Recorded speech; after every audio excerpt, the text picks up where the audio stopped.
मार्ग के इन कांटों को मैं जड़ मूल के साथ उखाड़ कर फेंक देना चाहता हूं,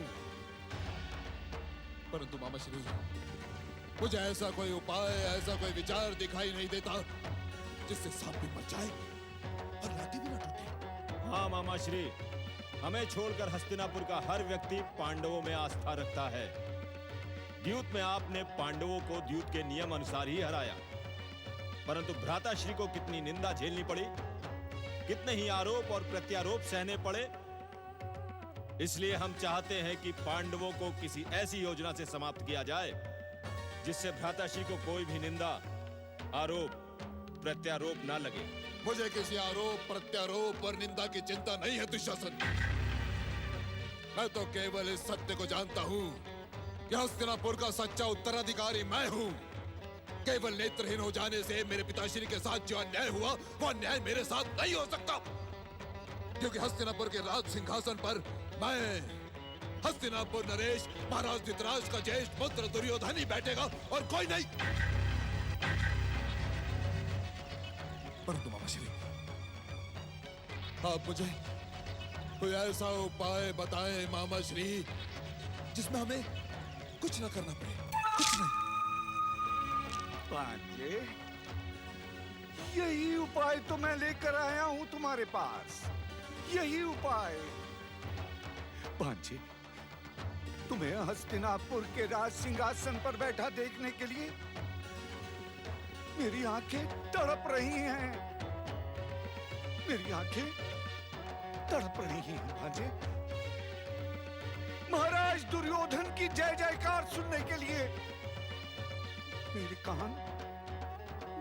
कान तरस रहे हैं। परंतु मैं ये भी अच्छी तरह से जानता हूं कि इस तड़पन को मिटाने के लिए तुम्हारे मामाश्री को ना जाने कितनी और परीक्षाएं देनी होंगी। मामा श्री, आप किस उपाय की बात कर रहे थे? आजू, तुमने रुद्र अवतार महर्षि दुर्वासा के क्रोध के बारे में अपने गुरुओं से अवश्य सुना होगा। महर्षि दुर्वासा? हाँ, महर्षि दुर्वासा। ये वही महर्षि दुर्वासा थे जिन्होंने स्वर्ग के सिंहासन पर विराजमान इंद्र को दर दर का भिक्षुक बना के रख दिया था। भांजे, उनके क्रोध को कौन नहीं जानता। यदि तुम इस क्रोधी दुर्वासा को प्रसन्न कर दोगे तो उन पांडवों का सर्वनाश सुनिश्चित है, सुनिश्चित। परंतु मामा श्री, महर्षि दुर्वासा को प्रसन्न करना भी सरल नहीं है। भांजो, युधिष्ठिर को भी द्यूत में हराना कोई सरल नहीं था, है ना भांजे? किंतु हारा, पुरुषार्थ नहीं करोगे भांजे तो विजयश्री कैसे प्राप्त होगी? प्रयास करो भांजे, प्रयास करो। प्रयास तो मैं अवश्य करूंगा मामा श्री, पर यदि महर्षि दुर्वासा क्रोधित हो गए तो क्या? भांजे, कभी कभी तुम्हारी इन्हीं बातों पे हंसने का बड़ा मन होता है।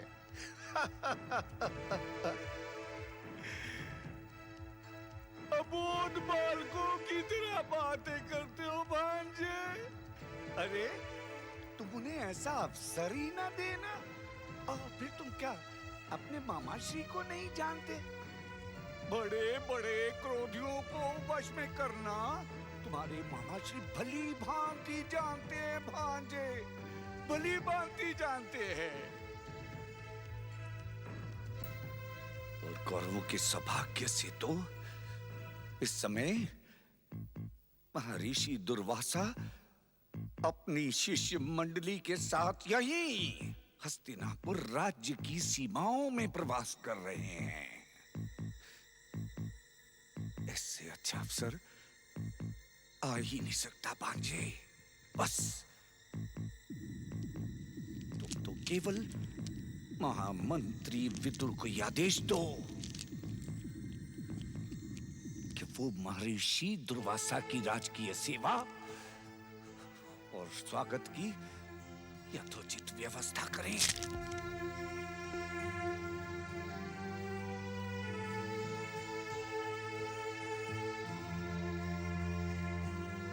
प्रणाम काकाश्री। आयुष्मान भव, नीतिमान भव, सदाचारी भव।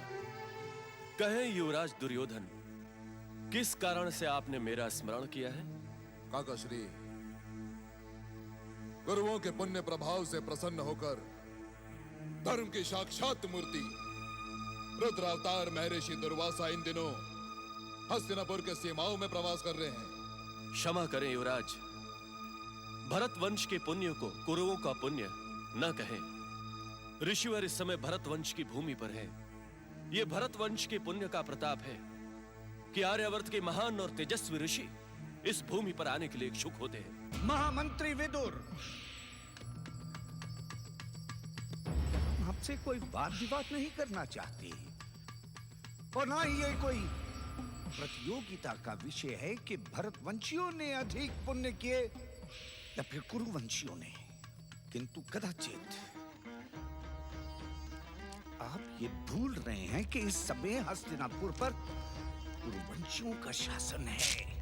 केवल शासन हो जाने से यह बात सिद्ध नहीं होती। गांधार नरेश शकुनी। काकाश्री, मामा श्री आपसे पहले भी कह चुके हैं कि हम इस बात को वाद विवाद का विषय नहीं बनाना चाहते। हम तो केवल इतना चाहते हैं कि जब तक महर्षि दुर्वासा हस्तिनापुर में है तब तक उनकी और उनके शिष्य मंडली की देखरेख हस्तिनापुर राज्य की ओर से होनी चाहिए। सुंदर, अति सुंदर। युवराज का विचार प्रशंसा के योग्य है, परंतु हस्तिनापुर का महामंत्री होने के नाते मैं आपको सावधान कर देना चाहता हूं। यदि आप रुद्रावतार महर्षि दुर्वासा का उपयोग अपने व्यक्तिगत कार्य सिद्धि के लिए करना चाहते हैं तो युवराज न करें, क्योंकि महर्षि दुर्वासा का क्रोध और शाप भय और विध्वंस का ही दूसरा नाम है। काकाश्री, मुझे इस नीति ज्ञान की आवश्यकता नहीं है। मैंने गुरुकुल में अपने गुरुओं से महर्षि दुर्वासा के विषय में अनेक कथाएं सुनी हैं। मैं जानता हूं युवराज, आपने गुरुकुल में बहुत सारी कथाओं का श्रवण किया है और मैं ये भी जानता हूं कि आपने उन कथाओं का मनन नहीं किया है। आप हस्तिनापुर के युवराज और भावी सम्राट का अपमान कर रहे हैं महामंत्री विदुर। ये अपमान नहीं, सत्य का ज्ञान है गांधार नरेश शकुनी, जिसे कह देना मैं अपना कर्तव्य समझता हूं। गुरु, वैद्य और सचिव यदि अपनी बात नहीं कहेंगे तो राज्य की कीर्ति ही नष्ट हो जाएगी। काकाश्री, आपने निसंकोच अपनी बात कही, हमने सुनी और सुनी नहीं बल्कि समझ भी ली। हम इस बात से सावधान हैं काकाश्री कि महर्षि दुर्वासा का क्रोध हमारे सर्वनाश का कारण बन सकता है। और इसी कारण काकाश्री हम महर्षि दुर्वासा को प्रसन्न करना चाहते हैं। और इतना ही नहीं काकाश्री, हम उनकी सेवा करके अपने सौभाग्य में वृद्धि करना चाहते हैं। ऐसा ही होगा युवराज। मैं कल प्रातः ही सेवा और सुविधा की व्यवस्था के साथ महर्षि दुर्वासा के चरणों में आपके प्रणाम के साथ चला जाऊंगा युवराज। हम चाहते हैं कि इस महान अवसर पर महामंत्री विदुर के साथ युवराज दुर्योधन के प्रतिनिधि के रूप में प्रिय दुशासन भी जाए, है ना युवराज? सत्य कहा आपने मामाश्री। काकाश्री, अनुज दुशासन भी आपके साथ जाएगा।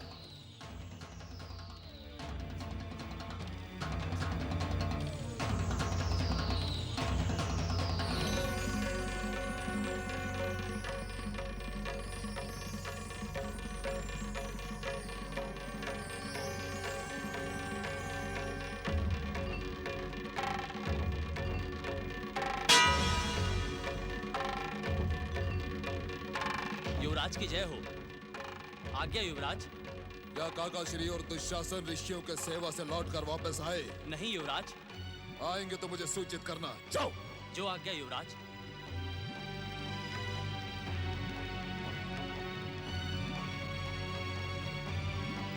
अब तो मुझे भी चिंता होने लगी है भांजे।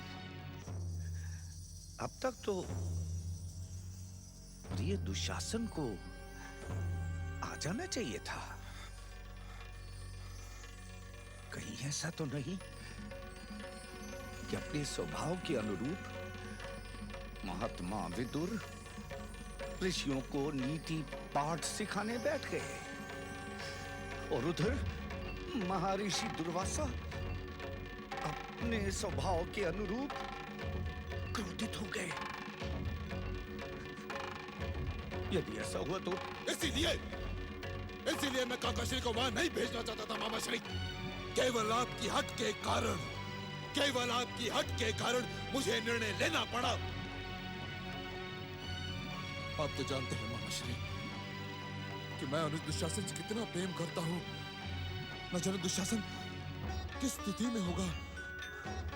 कहीं ऐसा तो नहीं मामाश्री कि मैं ऋषि दुर्वासा को द्रौपदी के चीर हरण का पता चल गया हो? मंत्र दृष्टा ऋषियों से संसार का कोई सत्य छुपा नहीं रहता भांजे। तो वे अवश्य ही दुशासन को प्रताड़ित करेंगे। नहीं भांजे नहीं।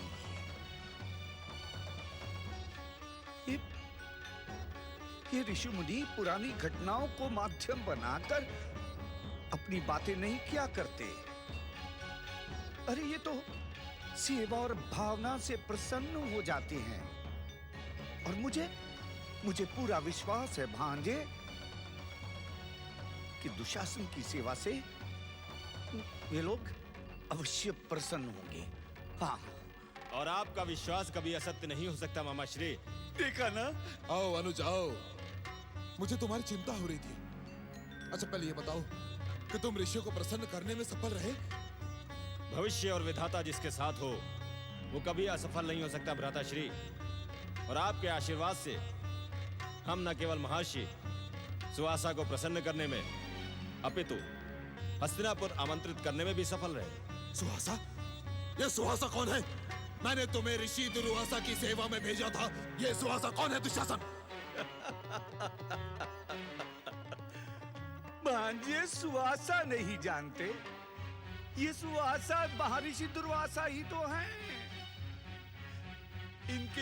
इनके क्रोध और आक्रोश के कारण जनता इन्हें सुवासा नहीं दुर्वासा पुकारने लगी। और फिर समय के साथ साथ इसी नाम से ये प्रचलित और प्रसिद्ध हुए। ठीक वैसे ही भांजे इस प्रकार तुम्हारा नाम हम सब ने सुयोधन रखा था। हाय हाय कितना प्यारा नाम था। किंतु इन पांडवों की कुटिलता से हस्तिनापुर के नागरिक तुम्हें दुर्योधन कह के संबोधित करने लगे। दुर्योधन। और अब तो तुमने भी ये नाम स्वीकार कर लिया। अर्थात समाज के जिस हीन मनोवृत्ति ने मुझे अपना शिकार बनाया, लगभग वैसी हीन भावना के शिकार महर्षि सुवासा भी हुए हैं।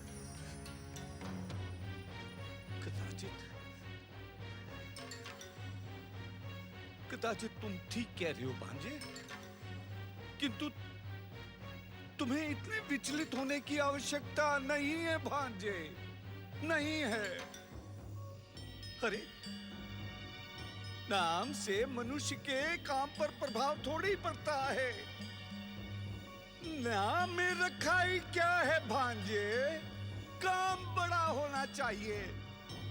और तुमने तो महर्षि दुर्वासा के समान बड़े-बड़े काम किए हैं भांजे। बड़े-बड़े काम किए हैं। अच्छा ये बताओ अनुज कि उन्होंने तुम्हारा निमंत्रण स्वीकार किया? हाँ भ्राताश्री, ऋषिवर हमारी सेवा भावना से अत्यंत प्रसन्न है। उन्होंने मुझे आशीर्वाद देकर अपने मन की बात निवेदन करने की आज्ञा दी। और जब मैंने कहा कि भ्राता श्री दुर्योधन आपकी चरण सेवा का अवसर चाहते हैं, यदि आपकी आज्ञा हो, इसके पश्चात उन्होंने मुझे कुछ कहने का अवसर ही नहीं दिया। उन्होंने कहा, आज्ञा की आवश्यकता नहीं है वत्स, हम कल प्रातः ही अपनी शिष्य मंडली के साथ हस्तिनापुर के युवराज कक्ष में पधारेंगे। तो हमें इसी समय से ऋषिवर को प्रसन्न करने के लिए बढ़ चढ़कर प्रयास करने होंगे। हर व्यवस्था अपनी देख रेख में संपन्न करनी होगी। मैं महर्षि दुर्वासा का ऐसा स्वागत करूंगा जैसा आज तक किसी राजा महाराजा ने किसी ऋषि के लिए ना किया हो। क्यों मामा श्री? ओ बारह भांजे,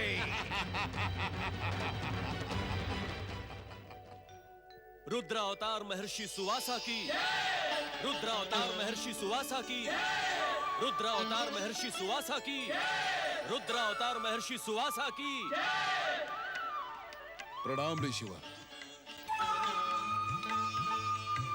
गांधारी पुत्र, हम तुम्हारी सेवा भावना से अति प्रसन्न हैं। ऋषि धर्म की मर्यादा का पालन करते हुए हम महलों में प्रवेश नहीं करते, परंतु तुम्हारी भक्ति और आस्था की उपेक्षा करना हमने उचित नहीं समझा। इसीलिए हम स्वयं तुम्हारा आतिथ्य स्वीकार करने हस्तिनापुर के युवराज महल चले आए। आहो भाग्य ऋषिवर, आहो भाग्य।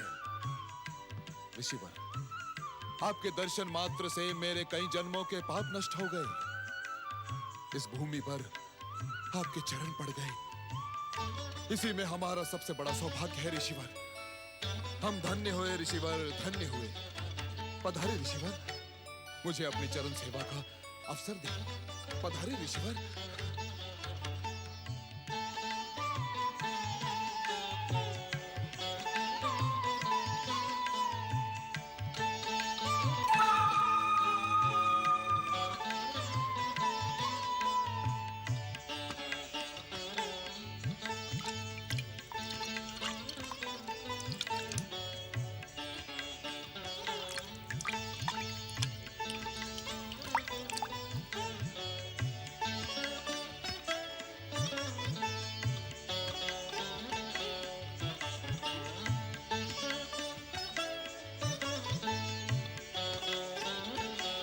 रुद्रावतार महर्षि सुवासा की, रुद्रावतार महर्षि सुवासा की, रुद्रावतार महर्षि सुवासा की, रुद्रावतार महर्षि सुवासा की, रुद्रावतार महर्षि सुवासा की, रुद्रावतार महर्षि सुवासा की।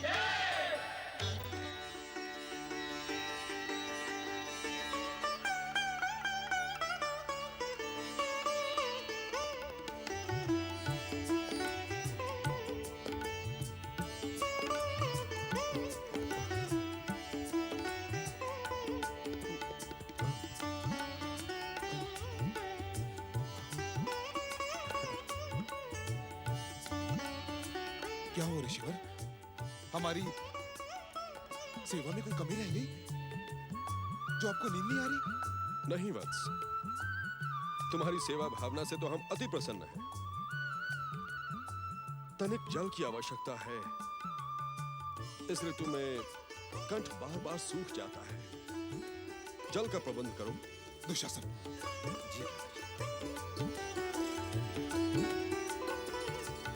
ऋषिवर,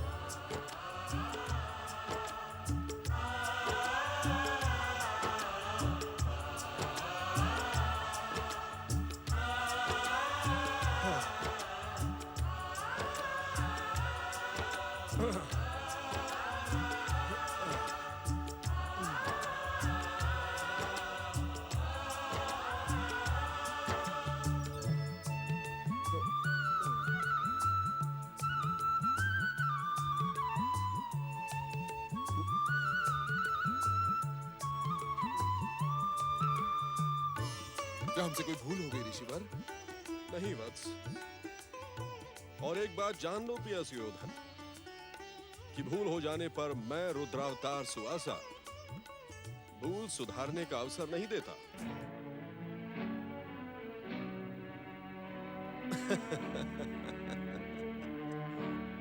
भयभीत और विचलित होने की आवश्यकता नहीं है वत्स। मैं तो केवल इतना कहने के लिए उठ बैठा कि इन राजमहलों में रात बिताने का मुझे तनिक भी अभ्यास नहीं है। अरे मैं ठहरा भयानक जंगलों में वास करने वाला एक सन्यासी।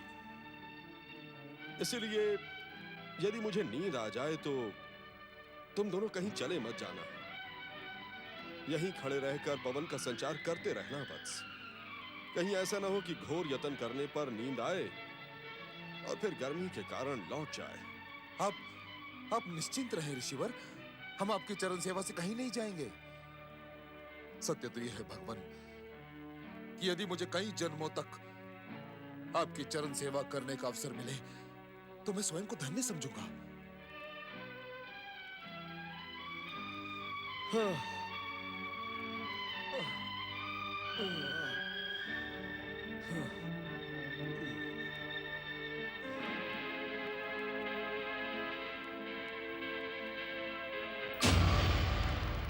मामा श्री, आपने परीक्षा के किस ब्रह्मजाल में मुझे उलझा दिया है?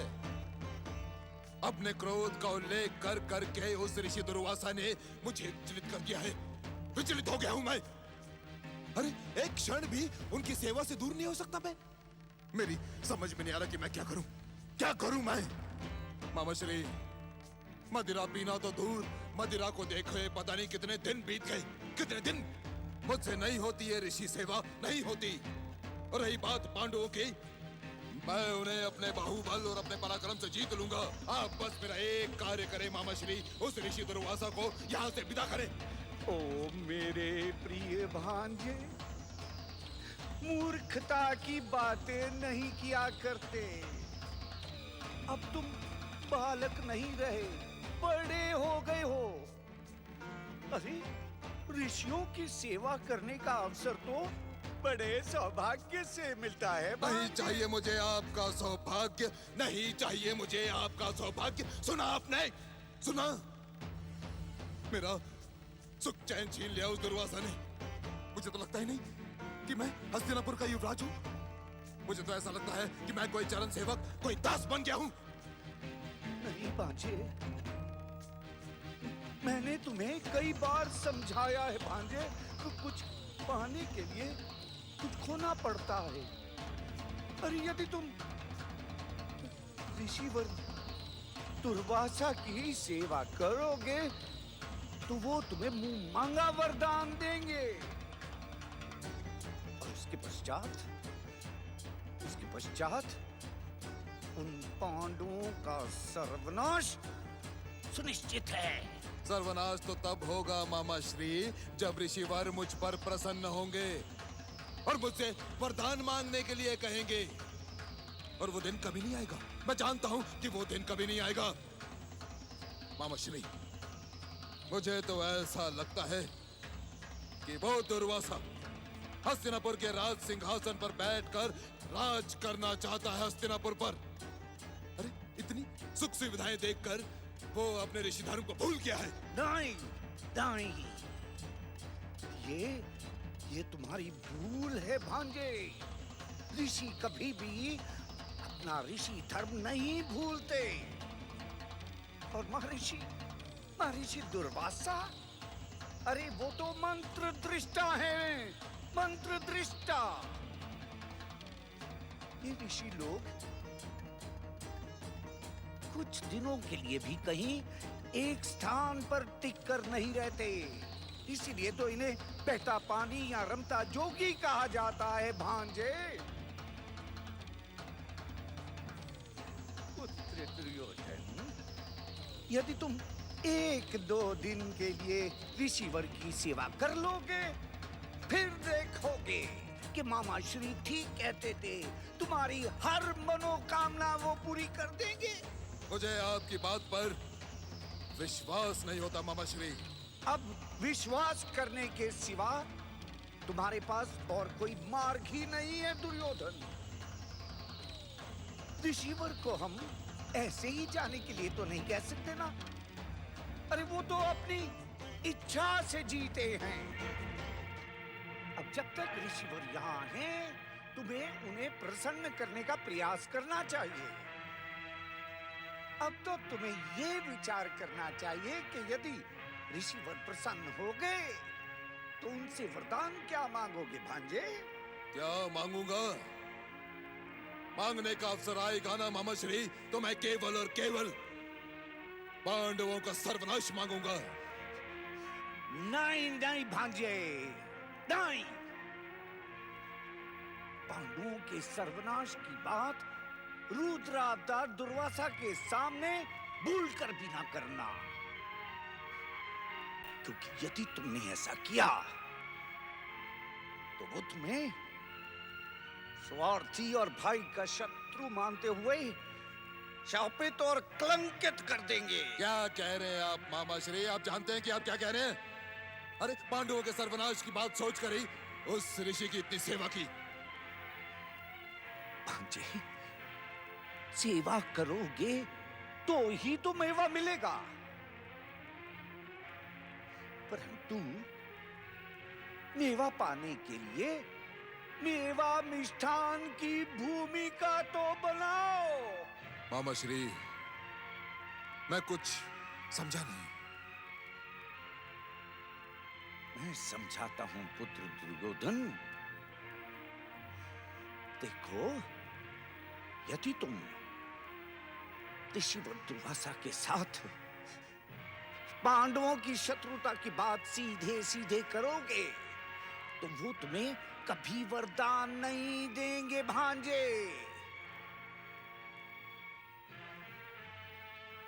वो क्या कहते हैं कि जब कोई काम सीधी उंगली से ना हो तो उंगली टेढ़ी कर लेनी चाहिए भांजे। आपकी बातें मेरी समझ में नहीं आ रही है मामा श्री। भांजे, इसीलिए तो मैं तुम्हारा मामा श्री हूं। देखो भांजे, जब ऋषिवर प्रसन्न होकर तुमसे वरदान मांगने को कहें तो तुम हाथ जोड़कर बड़ी विनम्रता से कहना कि हे ऋषिवर, मुझे अपनी चरण भक्ति और सेवा का अवसर प्रदान करके आपने मुझे संसार का सर्वश्रेष्ठ वरदान दे दिया। बस मुझे तो अपने चरणों में ही रहने दीजिए, और यदि आप कुछ देना ही चाहते हैं तो एक बार, केवल एक बार अपनी सेवा का अवसर मेरे भाई पांडवों को प्रदान कर दीजिए। आप जानते हैं कि आप क्या कह रहे हैं? कहीं आपने मदिरा पान तो नहीं कर रखा है मामा श्री? नहीं भांजे, संसार की कोई भी मदिरा तुम्हारे मामा श्री को नहीं नचा सकती। अपितु तुम्हारे मामा श्री किसी भी मदिरा को नचा सकते हैं। परंतु मामा श्री, पांडवों के पास ऋषियों को भेजने का क्या उद्देश्य? मैं किसी भी मूल्य पर ऋषिवर को पांडवों के पास नहीं जाने दूंगा, माने नहीं जाने दूंगा। संकेत को समझो भांजे। पांडव इस समय वनवासी हैं, अभाव का जीवन व्यतीत कर रहे हैं। यदि इस समय ऋषिवर दुर्वासा अपने शिष्य मंडली के साथ उनके यहाँ अतिथि बनकर जाते हैं भांजे, तो वो उन्हें खिलाएंगे कैसे? अरे जिनका अपना खाने का ठिकाना ना हो वो किसी को क्या खिलाएगा? और ऋषि को सामने पाकर अपना अतिथि धर्म ना निभा पाने के कारण या तो पांडव आत्महत्या कर लेंगे या फिर ऋषिवर अपने शाप से उन्हें नष्ट भ्रष्ट कर देंगे। धन्य धन्य आप मामा श्री और आपकी चतुराई। यदि ऋषिवर ने मुझसे वरदान मांगने के लिए कहा तो मैं उनसे यही वरदान मांगूंगा मामा श्री, यही वरदान। भांजे दुर्योधन, इस वरदान के साथ तुम्हें एक बात और मांगनी होगी। कौन सी बात मामा श्री? तुम ऋषि से कहना कि जब पांडवों के साथ साथ द्रौपदी भी भोजन से तृप्त हो चुकी हो तब अपनी शिष्य मंडली के साथ पांडवों के सौभाग्य में वृद्धि करने ऋषिवर जाएं। परंतु ऐसा क्यों मामाश्री? तुम नहीं समझोगे भांजे। द्यूत से पराजित और अभाव से त्रस्त पांडवों के उद्धार के लिए पांडवों के कुल पुरोहित धौम्य ने युधिष्ठिर से सूर्य की आराधना कराई थी।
हे हिरण्यगर्भ भगवान सूर्य, आप अखिल संसार के नेत्र और समस्त प्राणियों की आत्मा हैं।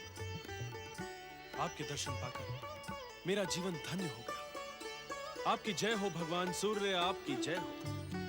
धर्मराज युधिष्ठिर, अपने कुल पुरोहित द्रोण ऋषि के कहने पर तुमने मुझे प्रसन्न करने वाले 108 नामों को सिद्ध किया है। मैं तुम्हारे मन की अभिलाषा जानता हूं। तुम्हें तुम्हारी इच्छित वस्तु अवश्य मिलेगी। वनवास के इन 12 वर्षों तक तुम्हें अन्न का दान मैं अवश्य करता रहूंगा। हे परम कृपालु, परम दयालु, समस्त संसार को प्रकाशित करने वाले भगवान सूर्य नारायण, आपने अंधकार में डूबे मेरे परिवार को अपनी कृपा और दया से प्रकाशित कर दिया।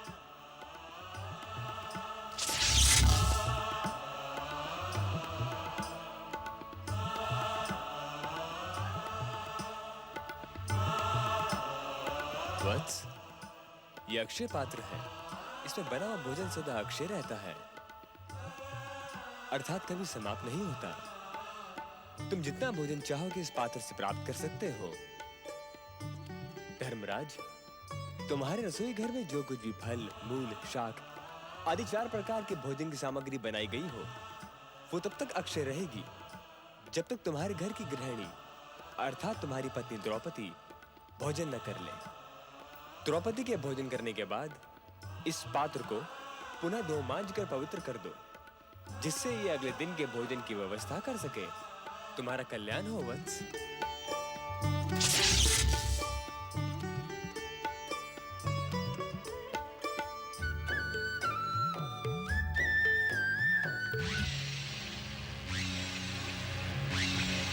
हाँ मामाश्री, मैं ऋषिवर से ऐसा ही वरदान मांगकर उन पांडवों को भयानक संकट में ढकेल दूंगा।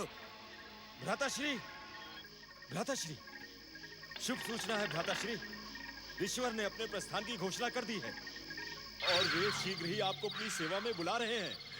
अरे भांजे दुशासन, तुमने पुत्र ऋषिवर से अपने भ्राताश्री के बारे में क्या कहा? मैं मूर्ख नहीं हूं मामाश्री।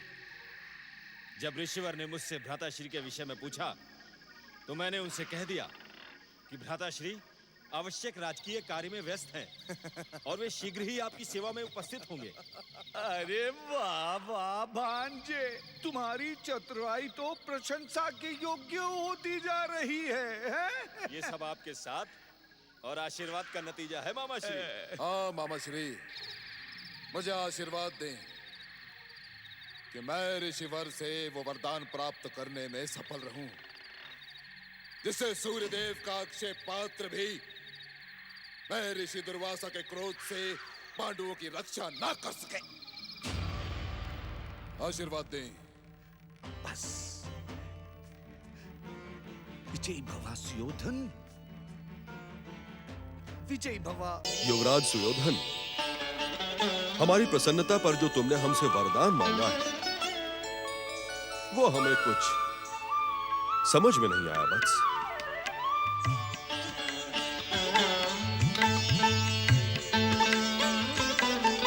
वत्स,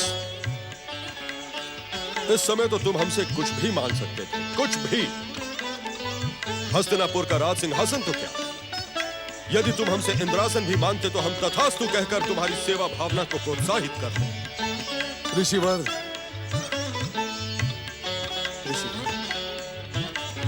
मुझे ना तो हस्तिनापुर के सिंहासन का लोभ है और ना ही इंद्रासन का। मुझे लोभ है तो केवल इन चरणों की भक्ति का, बस। मैं तो इतना चाहता हूं ऋषिवर कि इन चरणों के प्रति मेरी जो निष्ठा है वो जन्म जन्मांतर तक बनी रहे। जब भी मुझे मानव जन्म मिले, आपकी चरण सेवा का अवसर मुझे अवश्य मिले। हम तुम्हारी बातों से अति प्रसन्न हुए वत्स, परंतु हमारी समझ में ये नहीं आ रहा कि तुमने हमसे पांडवों का अतिथि बनने का निवेदन क्यों किया। जहां तक हमें ज्ञात है, पांडव तो शत्रु है तुम्हारे। ऋषिवर, मैं कुछ निवेदन करने की आज्ञा चाहता हूं। महर्षि, सुनी सुनाई बातों पर कैसे विश्वास किया जा सकता है? परंतु हम मंत्र दृष्टा ऋषियों से कोई भी असत्य बात कहने का साहस कौन कर सकता है गांधार नरेश? महर्षि, क्षमा करें, छोटा मुंह बड़ी बात ना हो जाए।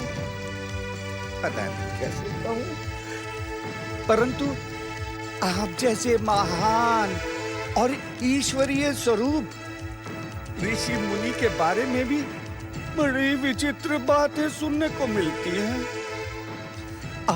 आप जब हस्तिनापुर युवराज महल के अंदर आ रहे थे तो युवराज सुयोधन को कई लोगों ने रोका और कहा कि इन्होंने महर्षि सुवासा को नहीं बल्कि एक धधकती हुई ज्वाला को आमंत्रित किया है। हाँ। किसने हमें धधकती हुई ज्वाला की उपाधि है गांधार नरेश? किसने? और कौन होगा ऋषि देव? ये वही तो लोग हैं जिन्होंने आपसे ये कहने का दुस्साहस किया कि युवराज दुर्योधन पांडवों के शत्रु हैं। सत्य बात तो ये है ऋषिवर कि जिस प्रकार आप सच्ची भावना रखने वालों पर कृपा दृष्टि रखते हैं, ठीक इसी प्रकार युवराज सुयोधन पांडवों के साथ मित्रता और अच्छे संबंध रखना चाहते हैं। ये मेरे प्रश्न का उत्तर नहीं है गांधार नरेश शकुनी। तुम तो हमें केवल इतना बताओ कि हमें अग्नि की धधकती हुई ज्वाला कहने का दुस्साहस किसने किया? मैं अभी उसे शापित करके दंडित करूंगा। क्षमा, क्षमा ऋषिवर, क्षमा। अज्ञानी और मूर्ख आपके विराट स्वरूप को पहचान नहीं पाते, इसी कारण ऐसी भूल कर बैठते हैं। किंतु ऋषिवर, आप तो दया के सागर हैं, कृपा की मूर्ति हैं, क्षमा के अवतार हैं।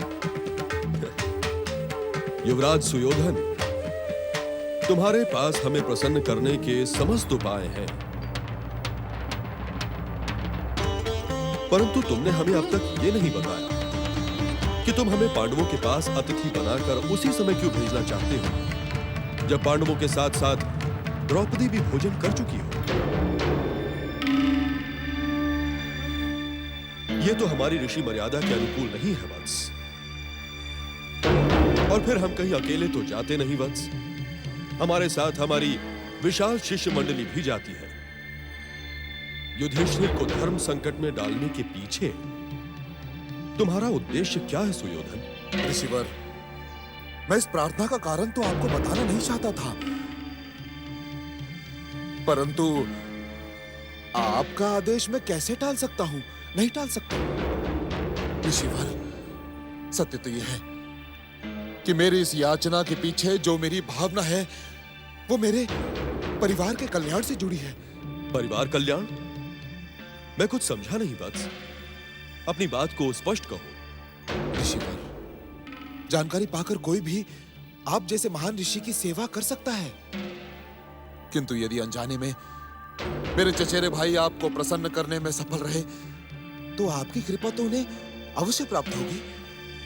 और आपकी कृपा से ऋषिवर, उनके भीतर सद्बुद्धि का विकास होगा और वे शत्रुता भूलकर हस्तिनापुर वापस लौट आएंगे।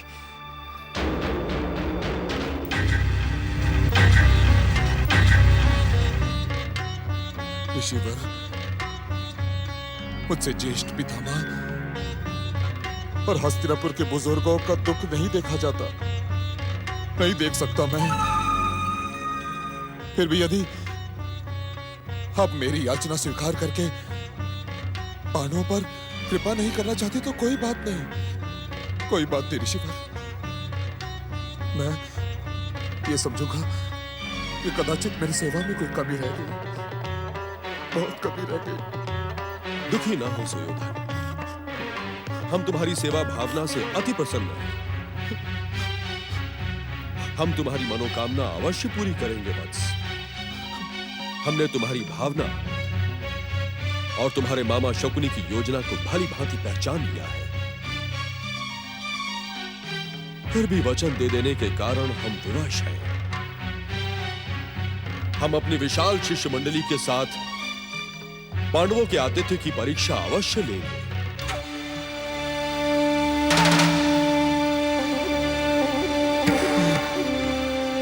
वत्स कुमार गिरी, आज्ञा भगवान। हमारी शिष्य मंडली को संदेश दो कि वो शीघ्र अतिशीघ्र द्वैतवन पहुंचे। जो आज्ञा भगवान। युवराज सुयोधन, अब हम प्रस्थान करेंगे। हर हर महादेव। ऋषिवर सुहासा की जय।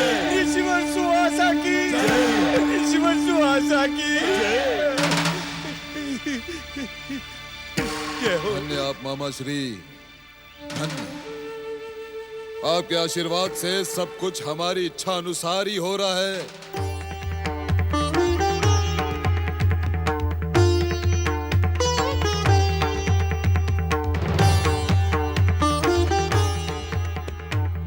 वत्स वेदज्ञ, हम द्वैतवन के निकट आ पहुंचे हैं। क्या अब तक हमारे शिष्य मंडली के साथ आ रहे कुमार गिरी ने कोई संकेत नहीं दिया? ऋषिवर, योग प्रमुख ऋषि कुमार गिरी आपकी विशाल शिष्य मंडली के साथ अत्यंत समीप आ पहुंचे हैं। मैं उनका संकेत लेकर आपके पास आया था, परंतु आपकी गति देखकर कुछ कहने का साहस नहीं कर पाया।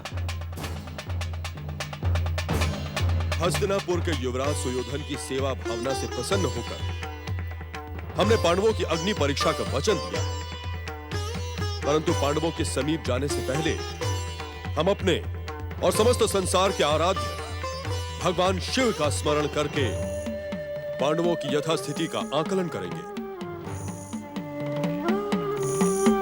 ओम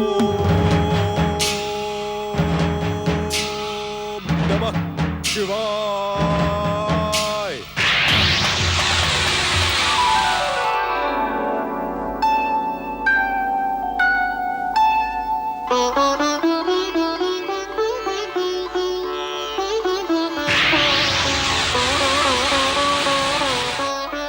नहीं द्रौपदी, बस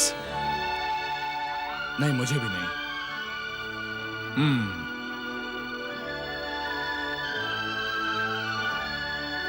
द्रौपदी, अब तुम भी भोजन कर लो। जो आज्ञा आर्यपुत्र। हम द्वैतवन के निकट सर्वथा उचित समय पर पहुंचे हैं। महाराज युधिष्ठिर से आज्ञा लेकर देवी द्रौपदी ने अभी अभी भोजन समाप्त किया है। वत्स वेदज्ञ, आज्ञा भगवान।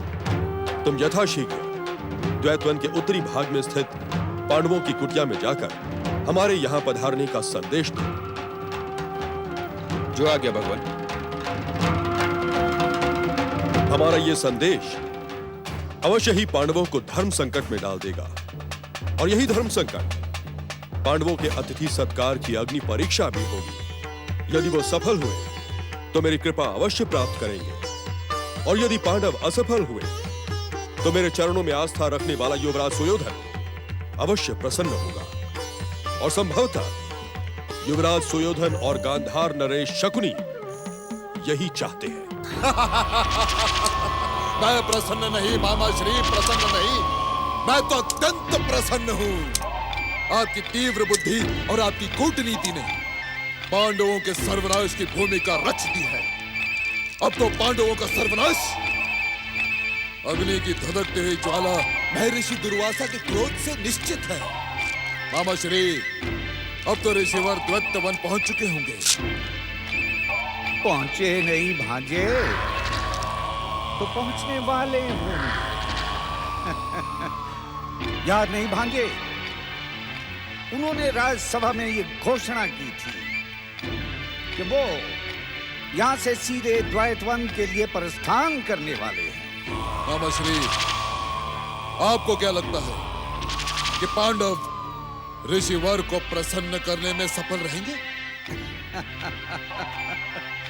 मेरे बोले भांजे, अरे रुद्र अवतार महर्षि दुर्वासा सर्वशक्तिमान है। अरे उनकी इच्छाओं को संतुष्ट करना तो एक चक्रवर्ती सम्राट के लिए भी असंभव है। तो फिर ये अभावों में जीवन व्यतीत करते अभागे, हठ बुद्धि और बेचारे पराजित पांडव भला उन्हें कैसे संतुष्ट कर सकेंगे? और सोचो, जिनको स्वयं अपने अन्न के लिए दूसरों के ऊपर आश्रित रहना पड़ता है पांडे, वो भला महर्षि दुर्वासा को कैसे संतुष्ट कर पाएंगे? परंतु आपके आशीर्वाद से मैं उन्हें प्रसन्न करने में सफल रहा हूं मामा श्री। मेरे भांजे दुर्योधन, इसीलिए तो आर्यव्रत में तुम्हारा स्थान सबसे ऊंचा है। तुम्हारा स्थान चक्रवर्ती सम्राट से भी ऊंचा और श्रेष्ठ है। और इस स्थान के साथ साथ मुझे आपका आशीर्वाद भी प्राप्त है मामा श्री। परंतु मामा श्री, मैं अपने घोर शत्रु पांडवों का घोर सर्वनाश देखकर प्रसन्न होना चाहता हूँ। और यह दृश्य मैं स्वयं अपनी आंखों से देखना चाहता हूँ, अपनी इन आंखों से मामा श्री। नहीं भांजे नहीं, इस समय तुम द्वैतवन जाने की भूल कदापि ना करना। तुम्हें वहां देखकर हो सकता है कि वो प्रसन्न होने के स्थान पर क्रोधित हो जाएं। परंतु ऋषिवर के क्रोधित होने का कोई कारण तो नहीं दिखाई देता मामा श्री। वे हम पर क्यों क्रोधित होंगे? भांजे, बात बात पर क्रोधित हो जाना ऋषिवर का स्वभाव है। और एक बात वो ये भी सोच सकते हैं कि हो सकता है कि तुम्हें उनकी शक्ति पर विश्वास नहीं, इसलिए वन में उनके पीछे पीछे चले गए। इस समय तुम्हारे जाने से सारा बना बनाया खेल बिगड़ सकता है भांजे, बिगड़ सकता है। नहीं मामा श्री नहीं, बिना जाए मुझे चैन नहीं आएगा, माने नहीं आएगा। मैं पांडवों के सर्वनाश के इस दृश्य को अपनी आंखों से देखना चाहता हूँ। तो फिर भांजे, अपने गुप्तचरों की आंखों से देख लो, क्योंकि वो तुम्हें घटना को भी नमक मिर्च लगाकर दुर्घटना बनाते हुए सुना देंगे। किंतु इस समय मैं तुम्हें द्वैतवन जाने की अनुमति नहीं दे सकता। आपका कथन सत्य है मामा श्री। अनुज दुशासन शीघ्रातिशीघ्र हस्तिनापुर के सबसे चतुर और योग्य गुप्तचर प्रमुख श्रीधर को उपस्थित किया जाए। जो आज्ञा भ्राता श्री।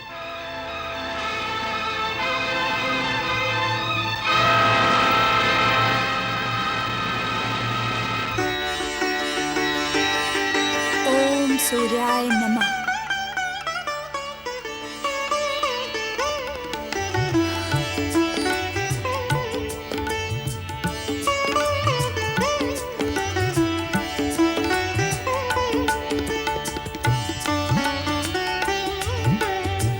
एक स्त्री को सबसे अधिक चिंता उसकी रसोई की होती है, किंतु हे सूर्य भगवान, इस अक्षय पात्र का दान देकर आपने मेरी हर चिंता का अंत कर दिया है। मैं आपको शत शत प्रणाम करती हूँ। महाराज युधिष्ठिर, पांडुपुत्रों, यथाशीघ्र बाहर आएं। मैं महर्षि दुर्वासा का आवश्यक संदेश लेकर आया हूँ। ऋषि दुर्वासा,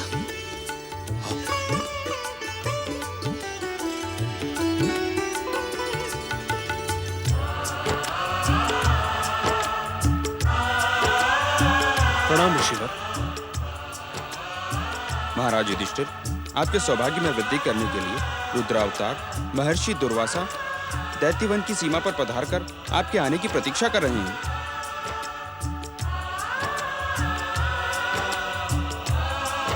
अहो भाग्य, अहो भाग्य। अनुज, मध्यम, सुना तुमने?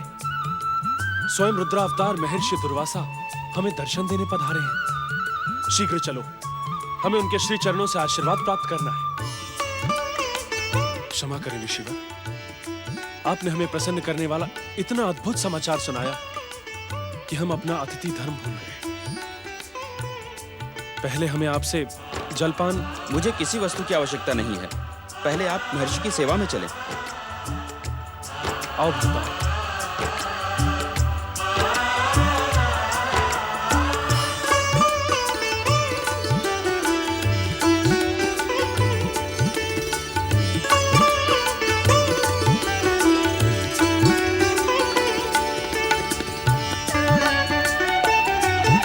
प्रणाम ऋषिवर। पांडुपुत्र युधिष्ठिर, इस समय हम भोजन की तीव्र इच्छा के साथ यहाँ पधारे हैं।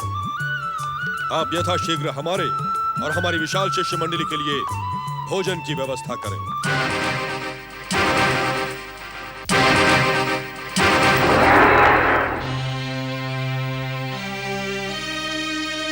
कुंती पुत्र, हमने तो तुम्हारी दानवीरता की बहुत प्रशंसा सुनी है। तुम इस प्रकार सोच विचार में क्यों पड़े हो? क्या तुम्हें अपने अतिथि धर्म की तनिक भी चिंता नहीं है? चिंता है ऋषिवर, इसीलिए सोच विचार में पड़ा हूं। पांडु पुत्र युधिष्ठिर, एक गृहस्थ को अतिथि धर्म निभाने के लिए चिंता की आवश्यकता नहीं होनी चाहिए। अतिथि धर्म निभाने के लिए मात्र 4 वस्तुओं की आवश्यकता होती है, मात्र 4 वस्तुओं की। क्या तुम उन वस्तुओं का ज्ञान नहीं पाना चाहोगे? अवश्य ऋषिवर, मुझ अज्ञानी को अतिथि धर्म का ज्ञान देकर अनुग्रहित करें। तो ध्यान से सुनो युधिष्ठिर। अतिथियों के स्वागतार्थ आसन के लिए तृण, बैठने योग्य स्थान, पीने योग्य जल और सुनने योग्य मधुर वाणी की ही आवश्यकता एक गृहस्थ को होती है। सत्पुरुषों और सद्गृहस्थों के आवास में इन वस्तुओं का अभाव कदापि नहीं होता। इन 4 वस्तुओं से वो सहज और बड़ी ही सरलता से अपने अतिथि धर्म को निभा सकता है।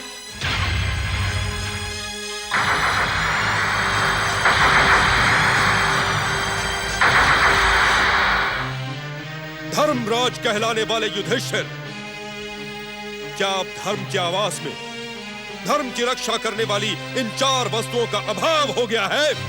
नहीं ऋषिवर, देव कृपा और आप ऋषियों के आशीर्वाद से हम भरतवंशियों के आवास में इन वस्तुओं का न कभी अभाव हुआ है और न कभी होगा। फिर इतने सोच विचार की आवश्यकता क्या है युधिष्ठिर? क्षमा करें महर्षि, आपने इन 4 वस्तुओं की नहीं, भोजन की इच्छा प्रकट की थी। तो क्या हमें भोजन कराने में तुम्हें कोई संकोच है?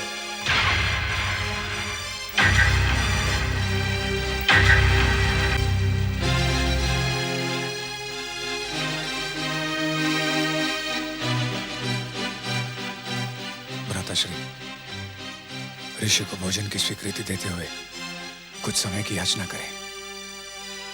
हम भोजन की व्यवस्था कर लेंगे। ऋषिवर, आपको भोजन करा के हमारे सौभाग्य में वृद्धि ही होगी। तो फिर इतना सोच विचार और संकोच क्यों? ये संकोच एक विनम्र प्रार्थना की भूमिका मात्र है ऋषिवर। प्रार्थना? कैसी प्रार्थना? ऋषिवर, आप लंबी यात्रा करके आए हैं। आप सब नित्य कर्मों से निवृत्त हो जाएं, तब तक भोजन भी बन जाएगा। सौभाग्य से पतित पावन देव नदी गंगा जी यहीं विराजमान है। गंगा स्नान करके आप सब प्रसन्न हो जाएंगे। धर्म में आस्था रखने वालों की सहायता धर्म ही करता है। गंगा स्नान की इच्छा तो मेरे मन में भी थी। भोजन से पूर्व हम अवश्य ही अपने नित्य कर्मों से निवृत्त होना चाहेंगे। वत्स वेदज्ञ, तुम पीछे से आ रही हमारी विशाल शिष्य मंडली को गंगा जी की सेवा में पहुंचने का निर्देश दो और उनसे कहो कि गंगा स्नान के पश्चात उन्हें धर्मराज युधिष्ठिर की रसोई से इच्छा अनुसार भोजन अवश्य मिलेगा। जो आज्ञा ऋषिवर।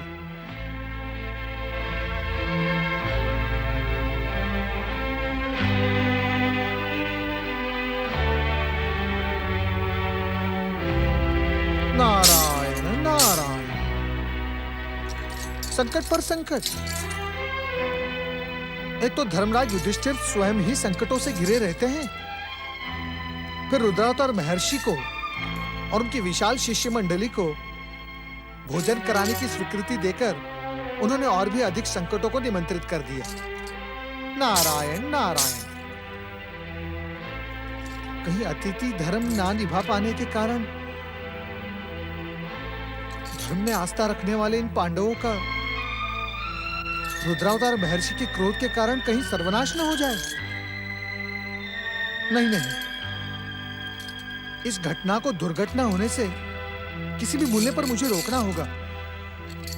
ओम नमः शिवाय। मृणाल सेन, तुम यथाशीघ्र ही हस्तिनापुर जाकर युवराज सुयोधन को इस घटना की सूचना देकर प्रसन्न करो। अपनी चतुराई प्रकट करते हुए युधिष्ठिर ने सारे ऋषियों को भोजन का निमंत्रण तो दे दिया है, पर वे भोजन का प्रबंध किसी भी मूल्य पर नहीं कर पाएंगे। ऋषि के क्रोध का साक्षी मैं बनता हूं। तुम शीघ्र ही हस्तिनापुर पहुंचो। जो आज्ञा।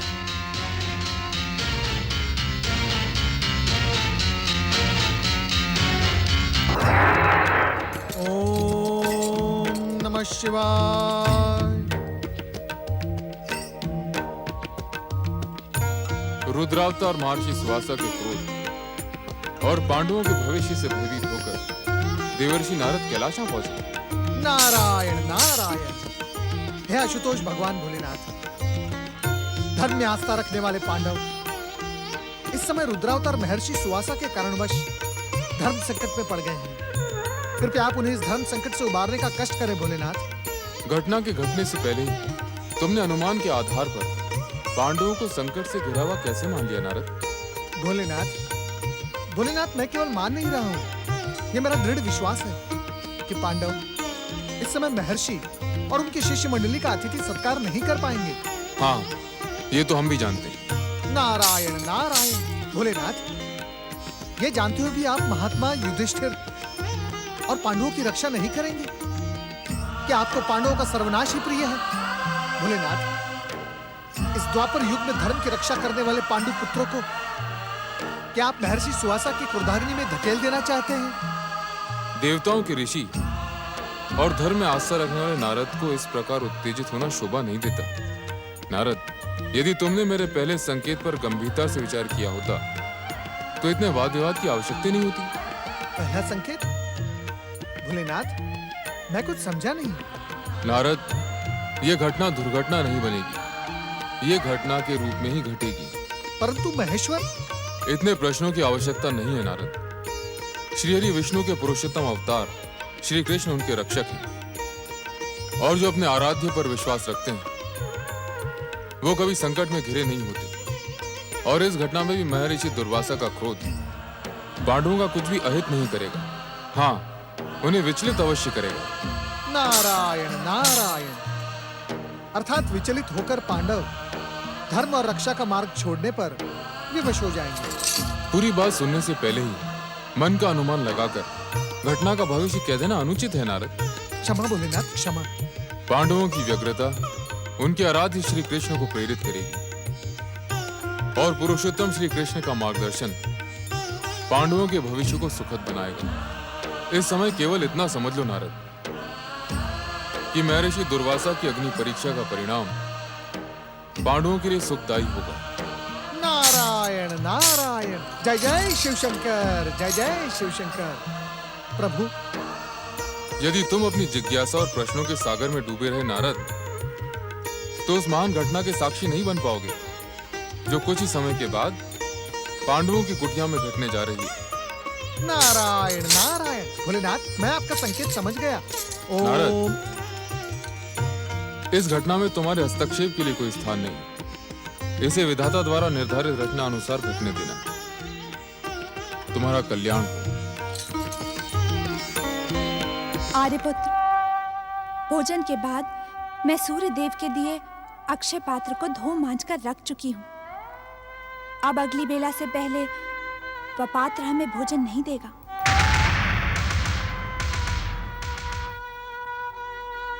तब तो हम किसी भी प्रकार अपने अतिथि धर्म की रक्षा नहीं कर पाएंगे। बड़े भैया, इस समय अतिथि धर्म से बड़ी चिंता हमें महर्षि दुर्वासा के क्रोध की है। इच्छा अनुसार भोजन न मिलने पर वे अवश्य क्रोधित होकर हमें शापित कर देंगे। नहीं मध्यम, धर्म के मूल्य पर न तो मुझे महर्षि दुर्वासा के शाप का भय है और न ही देवराज इंद्र के वज्र का। शिवशंकर का त्रिशूल और श्रीहरि का चक्र भी मुझे भयभीत नहीं कर सकता। मुझे तो भय है केवल अपने धर्म का। अतिथि की मर्यादा को पूरा न करने वाले गृहस्थ को जीवित रहने का कोई अधिकार नहीं है। ये आप क्या कह रहे हैं भ्राताश्री? मैं सत्य कह रहा हूं मध्यम, सत्य कह रहा हूं। स्थिति ने हमें संकट के ऐसे द्वार पर लाकर खड़ा कर दिया है कि हम अपने धर्म की रक्षा नहीं कर सकते। मध्यम, धर्म ही मनुष्य को और प्राणियों से अलग करता है।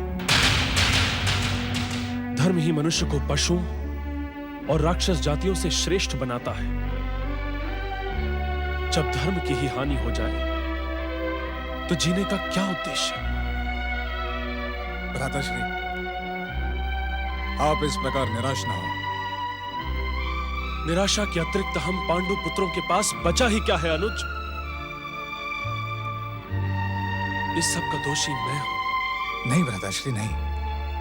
आपने कोई अनुचित कार्य नहीं किया है। हम सब भाई आपकी संपत्ति है। आप अपनी इच्छा के अनुसार हमारा उपयोग कर सकते हैं। यह समय इन बातों पर विचार करने का नहीं है अनुज। मध्याह्न का समय हो गया है। महर्षि दुर्वासा और उनकी शिष्य मंडली गंगा स्नान करके लौटते ही होंगे। इससे पहले कि ऋषि यहां आ पहुंचे, हमें अपने ही हाथों अपने जीवन का अंत कर देना होगा। भ्राताश्री, यदि धर्म का अनुशासन यही है तो हम सब अपने प्राणों की आहुति देकर धर्म की रक्षा करेंगे। हाँ भ्राताश्री, हम एक क्षण का भी विलंब नहीं करेंगे।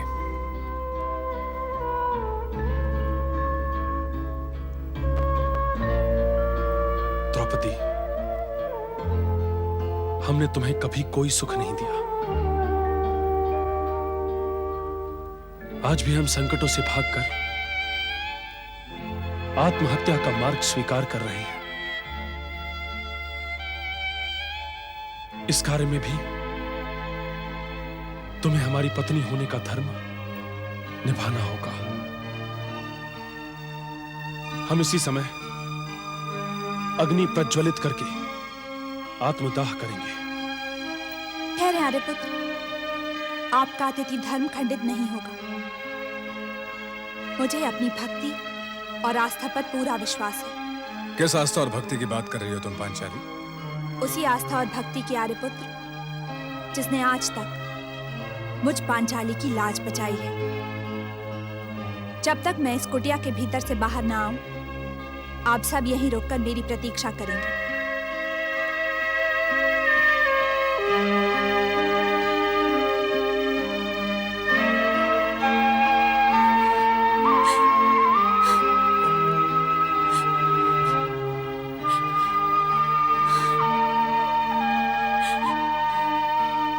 श्री कृष्ण गोविंद हरे मुरारे, श्रीनाथ नारायण वासुदेव, श्री कृष्ण गोविंद हरे मुरारे, श्रीनाथ नारायण वासुदेव।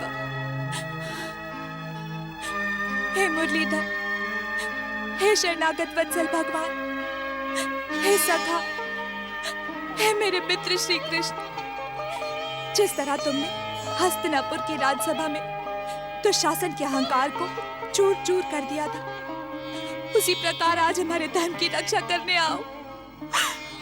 आओ कृष्ण आओ।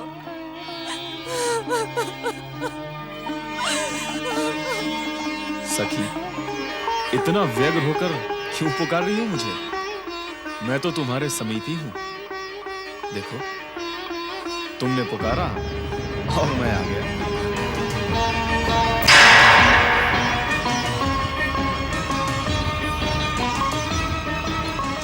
इधर उधर क्या देख रही हो सखी?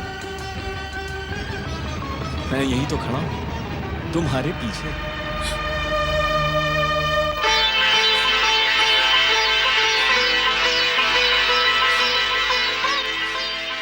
तुम आ गए सखा?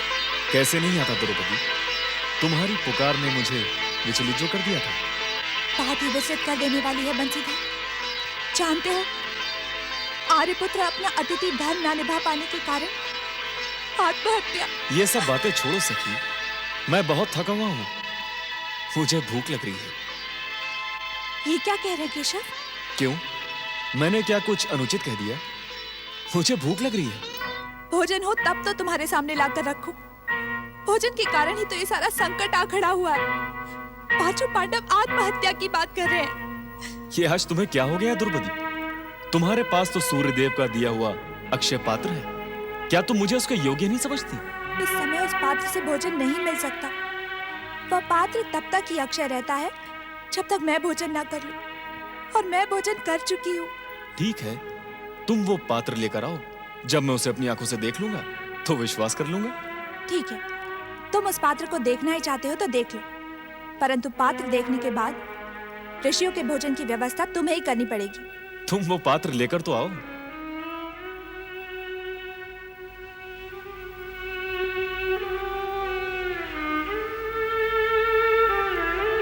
ओम सूर्याय नमः।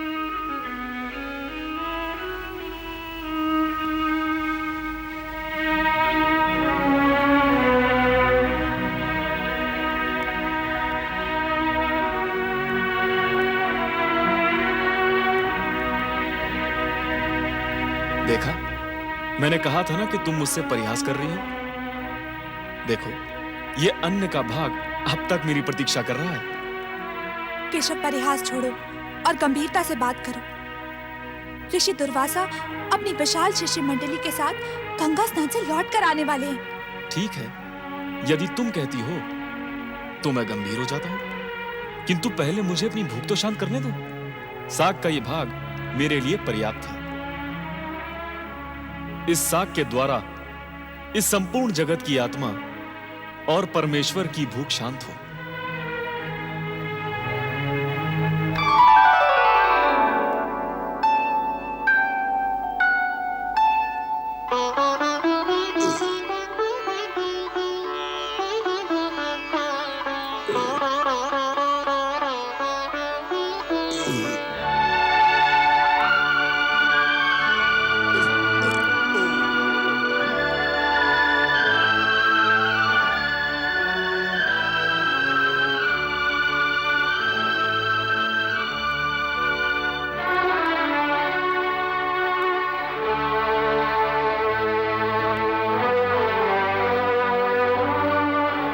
द्वारकाधीश,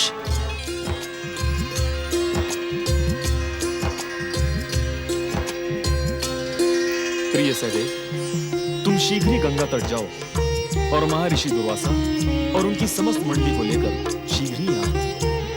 परंतु द्वारकाधीश, भ्राताश्री, सहदेव जितनी ही शीघ्र जाएंगे उतनी ही शीघ्र किंतु और परंतु की संभावना कम हो जाएगी।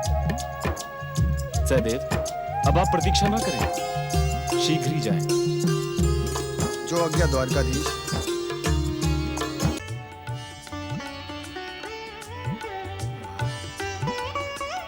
भगवान, स्नान ध्यान तो पूरा हुआ। सत्य, गंगा स्नान करके मन प्रसन्न हो गया।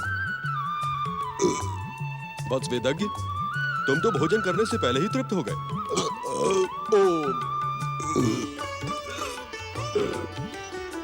ये कैसा चमत्कार है? भोजन करने से पहले ही भूख शांत हो गई। अब तो कुछ भी खाने की इच्छा शेष नहीं है। हाँ भगवान, मुझे भी ऐसा ही लग रहा है कि मैं पूर्ण रूप से तृप्त हो चुका हूँ। अब एक और भी और खाया तो वमन हो जाएगा। क्षमा करें भगवान, आपके सभी शिष्यों की भूख समाप्त हो चुकी है, सभी तृप्त हो चुके हैं, किसी को भी भोजन की इच्छा शेष नहीं है। मेरी भी दशा ऐसी है भगवान, ऐसा लगता है आवश्यकता से अधिक खा लिया है।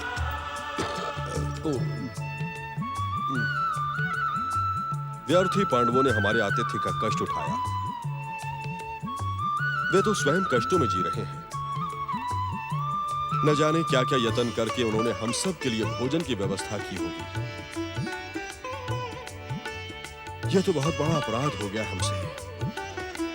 भगवान के सच्चे भक्तों को सताना घोर पाप है, और पांडव तो वैसे भी महात्मा हैं। दुर्योधन को वचन देकर हमने बहुत बड़ी भूल कर दी वत्स वेदज्ञ। अब क्या होगा भगवान? अब तो मुझे वही दिन दिखाई दे रहा है वेदज्ञ, जब मैं इसी प्रकार भोजन की अभिलाषा लेकर महाराज अम्बरीश की राजसभा में गया था। महाराज अम्बरीश की राजसभा में? हाँ वत्स, बहुत पुरानी बात है। महाराज अम्बरीश को भोजन की आज्ञा देकर मैं स्नान ध्यान को चला गया। मुझे स्नान ध्यान में तनिक अधिक समय लग गया। उस दिन द्वादशी थी, जो केवल घड़ी भर को शेष रह गई थी। धर्म में आस्था रखने वाले महाराज अम्बरीश धर्म संकट में पड़ गए। फिर क्या हुआ? ब्राह्मणों को मार्गदर्शन प्राप्त करके द्वादशी रहते भोजन न करने के दोष से बचने के लिए महाराज ने जलपान कर लिया। तब तो निश्चित ही आपने उन्हें शापित किया होगा। शापित ही नहीं, मैं तो उसे भस्म कर देना चाहता था। अपने केशों की एक जटा को तोड़कर मैंने एक कृत्या को जन्म दिया। वो कृत्या महाराज अम्बरीश को मारने के लिए आगे बढ़ी। तभी अचानक भक्त वत्सल भगवान श्री हरि का चक्र वहां आ पहुंचा। कृत्या को मारकर वो चक्र मेरी ओर बढ़ा। उस चक्र से बचने के लिए मैं भागता रहा। भागते भागते मैं दशों दिशाओं में गया, और फिर मैं सृष्टि के रचनाकार ब्रह्मदेव के पास पहुंचा। उन्होंने मेरी रक्षा नहीं की। फिर मैं कल्याणकारी भगवान शिव के पास पहुंचा, परंतु भगवान शिव ने भी मुझे निराश कर दिया, और अंततः मैं अपनी रक्षा के लिए वैकुंठनाथ पहुंचा। और जानते हो वैकुंठनाथ ने मुझसे क्या कहा? नहीं जानता भगवान। श्री हरि ने कहा, रुद्रावतार सुआसा जी, मैं तो अपने भक्तों के अधीन हूं। न तो मुझे अपने आप से मोह है, और न ही अपनी धर्म पत्नी लक्ष्मी से।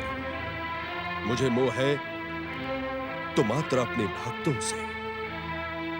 क्षमा कीजिए रुद्रावतार सुआसा जी, मैं आपकी कोई सहायता नहीं कर सकता। मेरा चक्र सुदर्शन तो आपके पीछे लगा ही रहेगा, और अवसर पाते ही आप पर प्रहार भी करेगा। फिर क्या हो भगवान? त्रिलोकीनाथ ने मुझे मार्गदर्शन दिया कि यदि इस कष्ट से बचना चाहते हो सुवासा, तो नाभा पुत्र महाराज अम्बरीश की शरण में जाओ। मैंने महाराज अम्बरीश से क्षमा याचना की। उन्हीं की कृपा से मेरी जीवन रक्षा हुई। आज भी मैंने नाहक ही पांडवों को सताया। उसी कारण भगवान की माया और रोष ने ऐसा चमत्कार किया है, हम सबकी भूख शांत हो गई। तो हम क्या करें भगवान?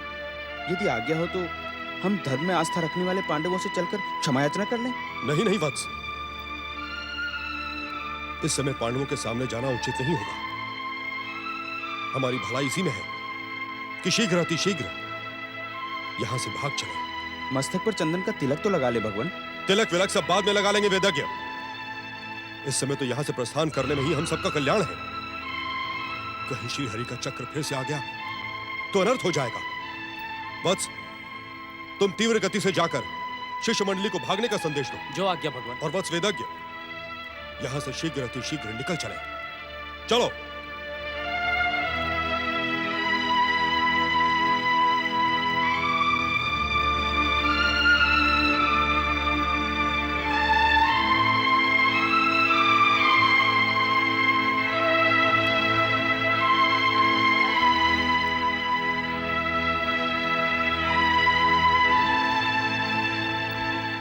महर्षि सुवासा और उनकी शिष्य मंडली कहाँ गई? भ्राताश्री के कहने पर वे सब इसी ओर आए थे। सुनो भैया, क्या तुमने उधर कुछ ऋषि मुनियों को स्नान करते हुए देखा है? स्नान करते हुए तो नहीं देखा। हाँ, भयभीत होकर भागते हुए अवश्य देखा है। भयभीत होकर भागते? मैं कुछ समझा नहीं। समझा तो मैं भी नहीं। आज से पहले मैंने बालकों के समान ऋषियों को कूद कूद कर भागते कभी नहीं देखा।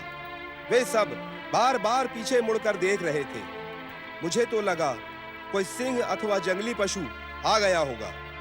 खेत का काम छोड़कर मैं उस पशु को देखता हुआ यहां तक चला आया हूं। मुझे तो कोई दिखाई नहीं दिया।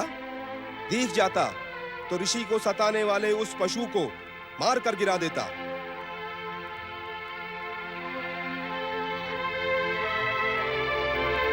रुद्रावतार महर्षि दुर्वासा का इस प्रकार अतिथि बनने की इच्छा से आना और बिना बताए अचानक चले जाना, इसका कारण नहीं समझ में आया। भ्राताश्री, कारण तो बहुत ही सरल और स्पष्ट है।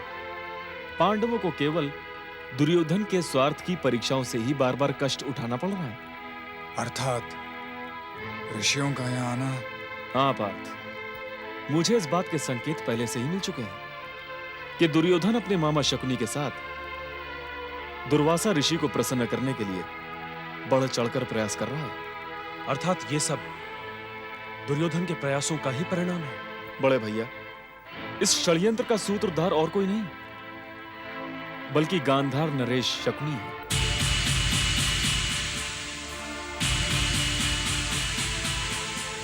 बड़े भैया, ये तो प्रारंभ है। वनवास काल में कौरव आपको ऐसे ही दुख देते रहेंगे। तो क्या इन दुखों के उपचार के लिए और कोई उपाय नहीं है केशव? पांचाली, स्वार्थ और महत्वाकांक्षा की भूमि पर जन्मा दुर्योधन मेरी दृष्टि में एक रोग है, और इस संसार में ऐसा कोई रोग नहीं जिसका कोई उपचार न हो। हे द्वारकाधीश, हम इस रोग के उपचार को जानना चाहते हैं। सभी असाध्य रोगों का उपचार एकमात्र शिव भक्ति से किया जा सकता है। भगवान शिव समस्त दुखों का नाश करने वाले हैं। जो भी सच्चे मन से उनकी भक्ति करता है वो कभी दुखी नहीं रहता। थोड़ा यत्न करने मात्र से भोलेनाथ प्रसन्न हो जाते हैं। तो हम सब देवाधिदेव महादेव को प्रसन्न करने का प्रयत्न आज ही प्रारंभ करते हैं। शिव भक्ति पर तो जन्म लेने वाले हर प्राणी का अधिकार है, परंतु आप सबके कष्टों का अंत करने के लिए केवल पार्थ को ही शिव भक्ति में लीन होना होगा। मुझे नहीं केशव, मैं शक्ति का उपासक हूं, मुझे भक्ति पर विश्वास नहीं। यह बात तुम इसलिए कह रहे हो पार्थ क्योंकि तुम्हें अब तक भक्ति की शक्ति का ज्ञान प्राप्त नहीं हुआ है। भक्ति तो दीनहीन और असहाय लोगों पर ही सुहाती है केशव, हम वीरों पर नहीं। यह तुम्हारी भूल है पार्थ। तुम अपनी ये बात सिद्ध नहीं कर पाओगे, क्योंकि भक्ति की शक्ति इस संसार की किसी भी शक्ति से श्रेष्ठ और सर्वोच्च है।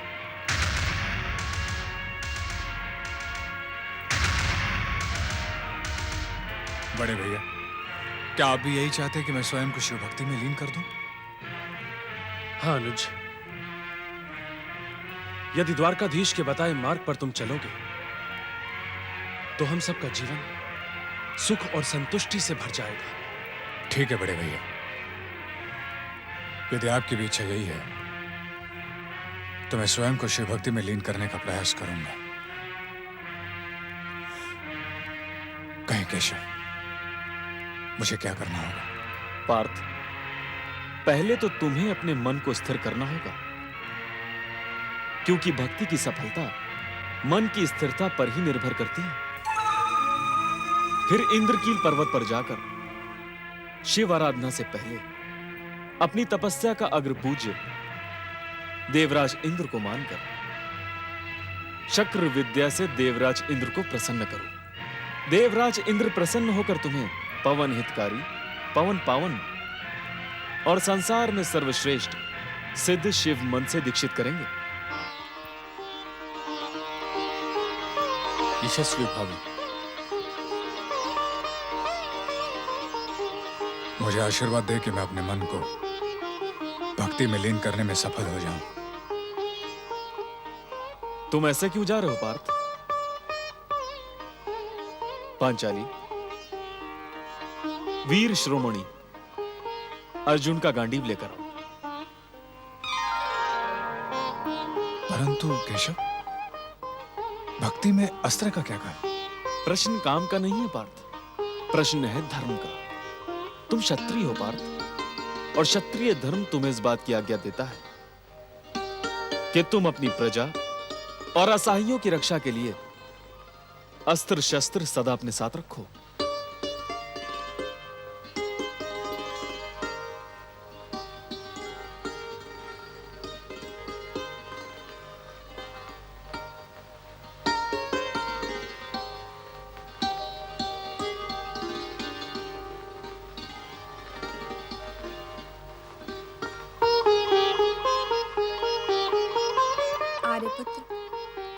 आप एक शुभ संकल्प के साथ तपस्या करने जा रहे हैं।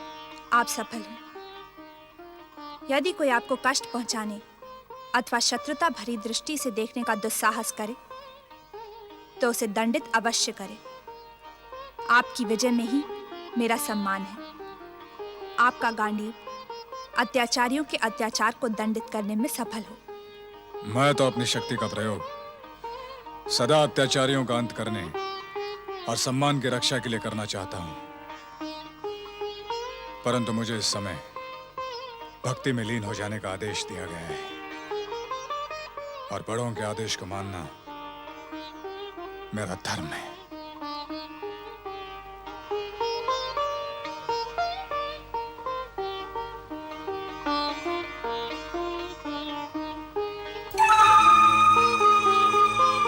अब मुझे भी आज्ञा दीजिए बड़े भैया, क्योंकि द्वारका पहुंचने से पहले मुझे एक और आवश्यक कार्य पूरा करना है। क्या मैं आपकी कोई सहायता कर सकता हूं द्वारकाधीश?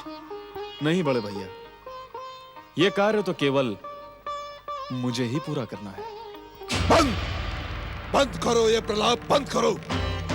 ये नहीं हो सकता, ये असंभव है। मामा श्री के आपको इस गुप्तचर की बात पर विश्वास है? मुझे तो ऐसा लग रहा है कि ये पांडवों के साथ मिलकर हमें भ्रमित करने का समाचार सुना रहा है।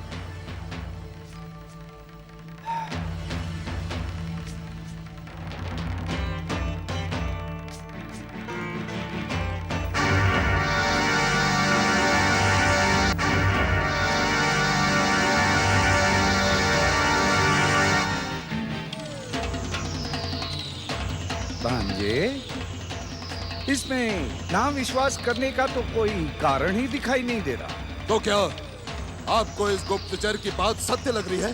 भांजे, इसकी आंखें सत्य का संकेत दे रही हैं। मामा श्री, आंखों से सत्य का अनुमान असत्य भी तो हो सकता है।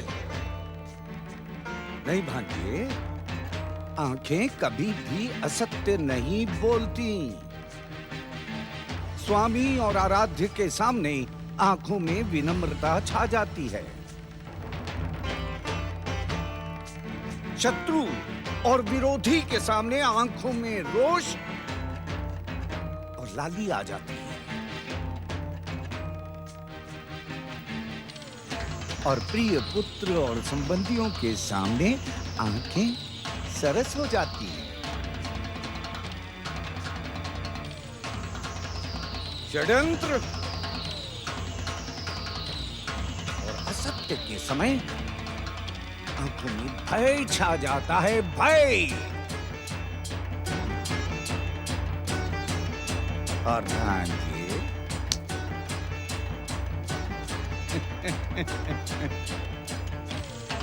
प्रियतमा के सामने आंखें तिरछी हो जाती हैं।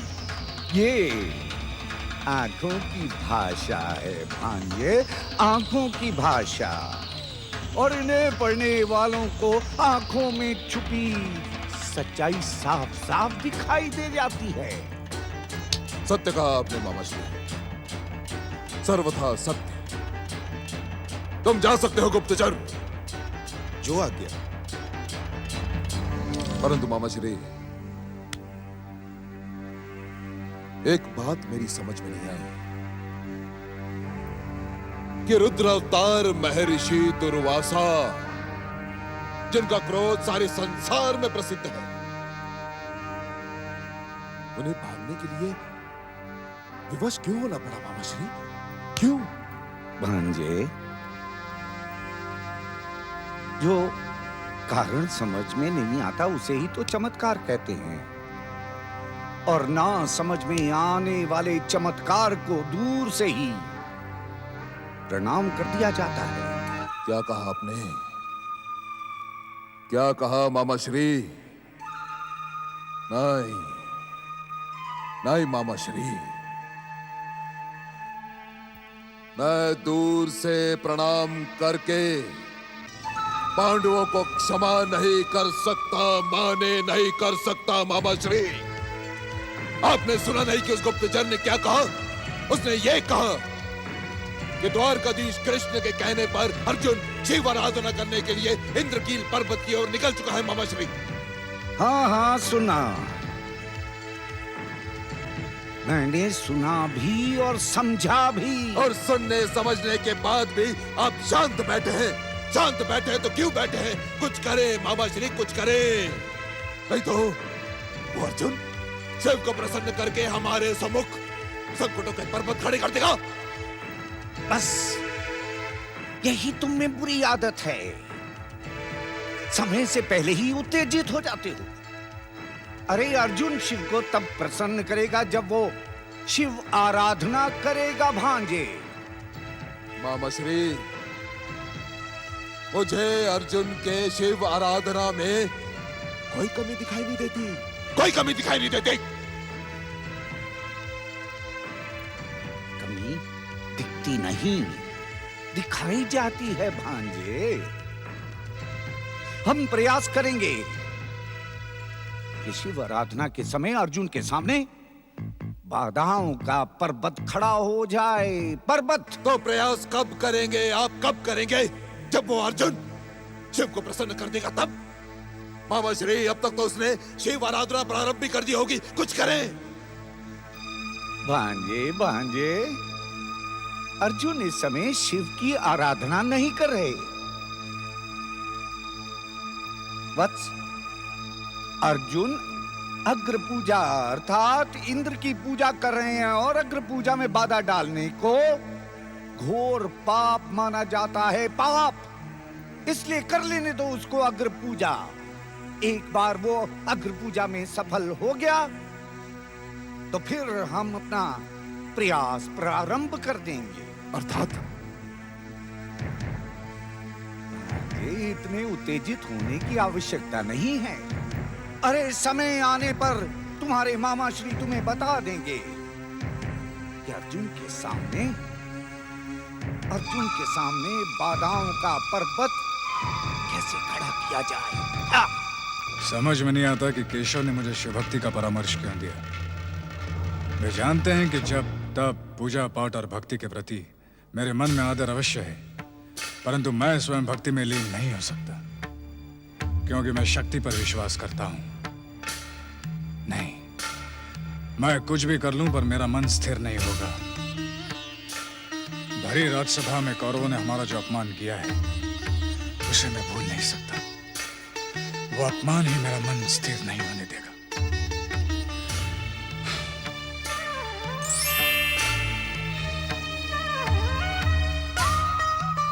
पार्थ, जिस अपमान की बात सोचकर तुम शिव भक्ति का मार्ग छोड़ रहे हो, उसी अपमान को सम्मान में बदलने के लिए मैं तुम्हें शिव भक्ति का मार्ग दिखाने आया हूं। मैं जानता हूं पार्थ कि तुम्हारे मन में एक के बाद एक प्रश्न उठ रहे हैं, जिज्ञासा के महासागर ने दुविधा के महापर्वत का रूप धारण कर लिया है। हाँ केशव, मैं तपस्या के लिए अपने मन को स्थिर नहीं कर पाऊंगा। तुम तो अपने भीतर के संघर्ष से ही पराजित हो गए पार्थ। जब भीतर ही पराजित हो गए तो बाहर कैसे विजय प्राप्त कर सकोगे? वीर तो वो होता है जो पहले स्वयं पर विजय पाता है। जो स्वयं पर विजय पा लेता है वो संसार पर भी विजय पा लेता है। मैं कुछ समझा नहीं, स्वयं को कैसे जीता जा सकता है? अज्ञानी, श्रद्धा रहित और संदेह करने वाला पुरुष स्वयं ही नष्ट हो जाता है। उसे ना तो इस श्लोक में सुख मिलता है और ना ही परलोक में।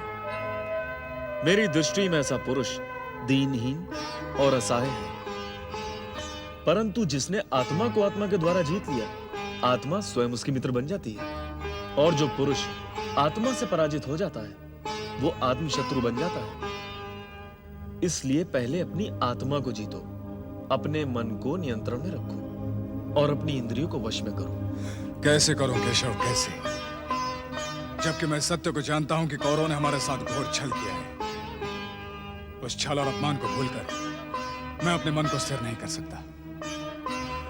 मैं तो कौरवों को दंडित करना चाहता हूं। यही मेरा क्षत्रिय धर्म और मेरा वीर कर्म है। किस कर्म की बात कर रहे हो तुम पार्थ? और कर्म के साथ साथ तुमने परिणाम पर भी विचार कर लिया? तुम्हें केवल कर्म करने का अधिकार है पार्थ, फल पर विचार करने का नहीं। जीवन की असफलता का मूल कारण मन का अस्थिर होना है। अधिकांश पुरुष असफलता के भय से महान कार्य को अपने हाथ में नहीं लेते, और जो विवशतावश ले भी लेते हैं वे कुछ समय बाद विचलित होकर उस कार्य को अपूर्ण छोड़ देते हैं। इसका कारण एक ही है पार्थ, मन की शक्ति का दुरुपयोग। और इसका एक उपाय भी है, किसी श्रेष्ठ आदर्श के प्रति सब कर्मों का समर्पण। इस समर्पण का परिणाम सफलता होती है, और यही कर्म सनातन नियम है। कर्म की इस परिभाषा को सुनकर मेरा ज्ञान संतुष्ट हुआ केशव, परंतु मैं अपने मन में उठती हुई इस दुविधा का क्या करूं? मेरा मन मुझसे बार बार कह रहा है कि अर्जुन, तुम्हें सुख, शांति और विजय भक्ति और आराधना से नहीं, कौरवों को दंडित करने से ही प्राप्त होगी। कितना छोटा सा शब्द है ये, सुख, परंतु इसका अर्थ कितना बड़ा है पार्थ। सुख के 3 रूप होते हैं। जो सुख प्रारंभ में विष के समान दिखाई देता है, परंतु उसका परिणाम अमृत के समान हो, उसे सार्थक सुख कहा जाता है। और जो सुख ऋषियों और इंद्रियों के सहयोग से जन्म लेता है, वो प्रारंभ में अमृत के समान होता है, परंतु परिणाम में विष के समान होता है। उसे राजस सुख कहा जाता है।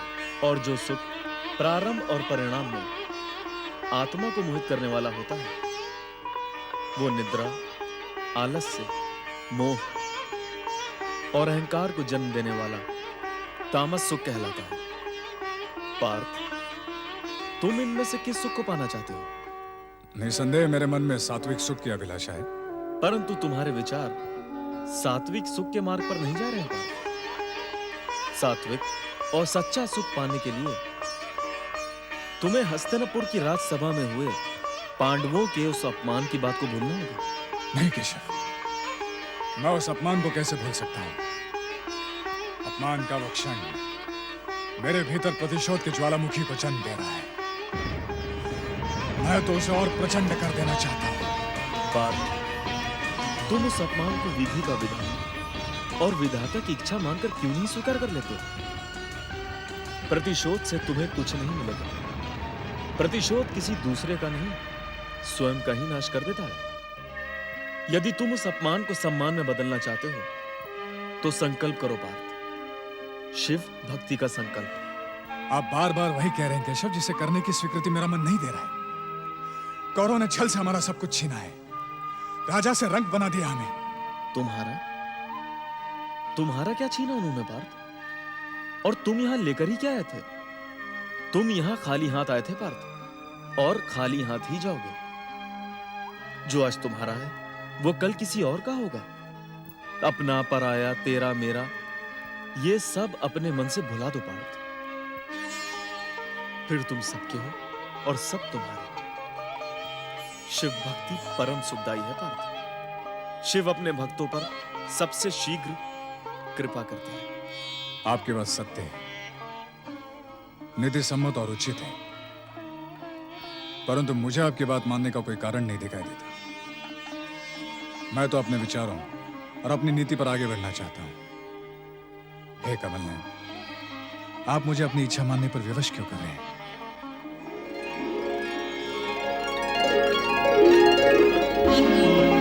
क्योंकि मैं ही सत्य और सनातन हूं पार्थ।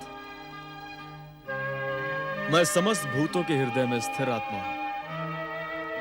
मैं आदित्यों में विष्णु हूं, ज्योति में सूर्य, नक्षत्रों में चंद्रमा, वेदों में सामवेद, देवों में इंद्र, रुद्रों में शंकर, वसुओं में अग्नि, ब्राह्मणों में बृहस्पति और योद्धाओं में कार्तिकेय, शब्दों में ओमकार, वृक्षों में पीपल, ऋषियों में नारद, शस्त्रों में वज्र, नागों में शेषनाग और नदियों में गंगा हूं। पार्थ, मैं ही सृष्टि की उत्पत्ति का कारण हूं और मैं ही अपनी इच्छा से इसके संहार की लीला रचता हूं। हे देव देवेश्वर, आप इस चराचर जगत के पिता पूजनीय और सर्वश्रेष्ठ गुरु हैं। मैं आपको प्रणाम करके अपनी भूल की क्षमा याचना करता हूं। जैसे पिता पुत्र के, गुरु शिष्य के, मित्र मित्र के और प्रिय प्रिया के अपराध को क्षमा करता है, वैसे ही आप मेरी भूल को क्षमा कर दें। आपकी बातों पर संदेह करना मेरा ज्ञान है। मुझे क्षमा कर दें प्रभु, मुझे क्षमा कर दें।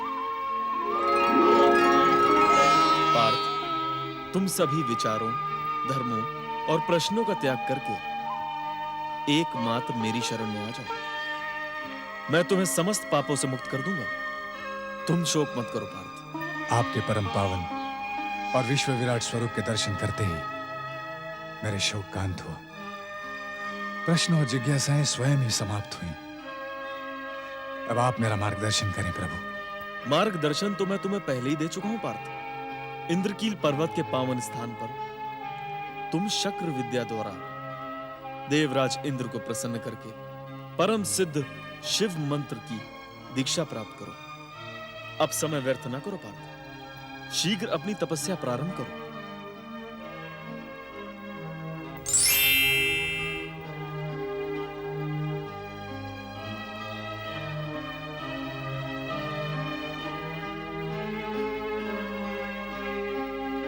हे स्वर्गाधिपति देवराज इंद्र, मैं द्वारकाधीश श्री कृष्ण के मार्गदर्शन पर आशुतोष भगवान शिव की आराधना से पहले आपकी शक्र विद्या से अग्र पूजा कर रहा हूं। हे देवेंद्र, हे अदिति पुत्र, मेरी आराधना और पूजा स्वीकार करें।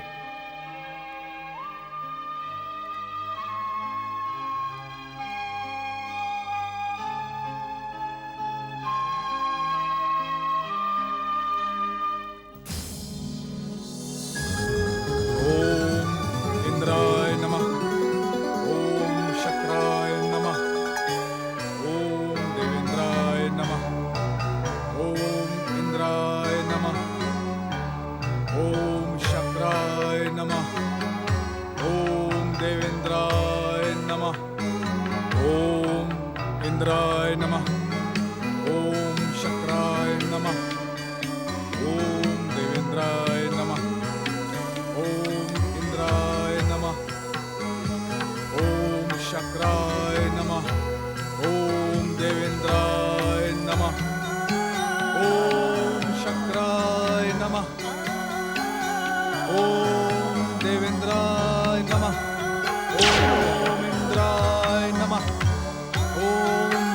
इंद्राय नमः।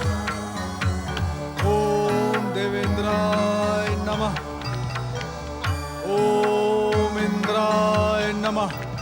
मुझ अग्निदेव के समान अग्नि में स्वयं को तपाकर तपस्या करने वाला ये तपस्वी कौन है?